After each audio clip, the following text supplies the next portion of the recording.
સિહોરમાં ગટરના પાણીથી જનજીવન અસ્તવ્યસ્ત, રોષે ભરાયેલા લોકોએ ચક્કાજામ કર્યું। સિહોર શહેરમાં ગટરના પાણીની સમસ્યા ગંભીર બની છે, જેના કારણે પ્રજાજનોમાં ધૈર્યનો કાસ્કૂટ તૂટી ગયો છે।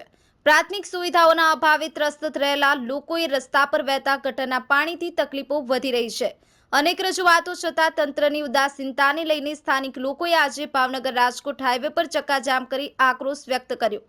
ગટરના પાણીથી લોકો કંટાળ્યા। શહેરમાં છેલ્લા કેટલાક સમયથી ગટર ઓવરફ્લો થવાથી રસ્તાઓ પર ગંદકી ફેલાય છે।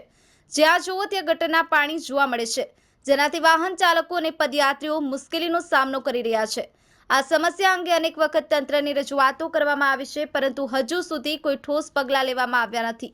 પ્રશાસન દ્વારા સમસ્યાનું નિરાકરણ નહીં લાવવામાં આવતા આજે સ્થાનિકોએ રોષ વ્યક્ત કરતા રસ્તા પર ઉતરી ચક્કાજામ કર્યું। ગટરના પાણી બંધ નહીં થાય ત્યાં સુધી આ જલદ કાર્યક્રમો ચાલુ રહેશે એવો ઇશારો આંદોલનકારીઓએ આપ્યો હતો। સ્થિતિ બગડતી જતા પોલીસ અને શહેરના ચીફ ઓફિસરે તાત્કાલિક સ્થળ પર પહોંચી લોકો સાથે વાટાઘાટો કરી પ્રશાસન દ્વારા ટૂંક સમયમાં સમસ્યા ઉકેલવાની ખાતરી આપતા લોકોએ ચક્કાજામ સમાપ્ત કર્યું। જોકે જો વહેલી તકે ગટર પાણીની સમસ્યા હલ નહીં થાય તો વધુ ઉગ્ર આંદોલન કરવાની ચીમકી પ્રજાએ ઉચ્ચારી છે। આશિષ ડોડિયા, ન્યૂઝ 10 ગુજરાતી, ભાવનગર। અને ગટરના છે, રસ્તાના છે, બરાબર। પાણી નહીં, લાઈનો તૂટી જાય છે, એના વાલ્વ લીકેજ છે, વાલ્વમાં કોઈ રિપેરિંગ કરતું નથી, તૂટી ગયેલી લાઈન કોઈ રિપેર કરતું નથી। આ ગટરના પાણી આજે આખા અમારા વિસ્તારમાં જે આપણે ગરીબની દરગાહ છે એની પાછળના ગ્રાઉન્ડમાં આખું પાણીનું ગંદા પાણીનું ભર્યું છે, બરાબર। અમારે ક્રોસ થવું હોય, મસ્જિદમાં જવું હોય તો ગંદા પાણીમાંથી પસાર થવું પડે છે।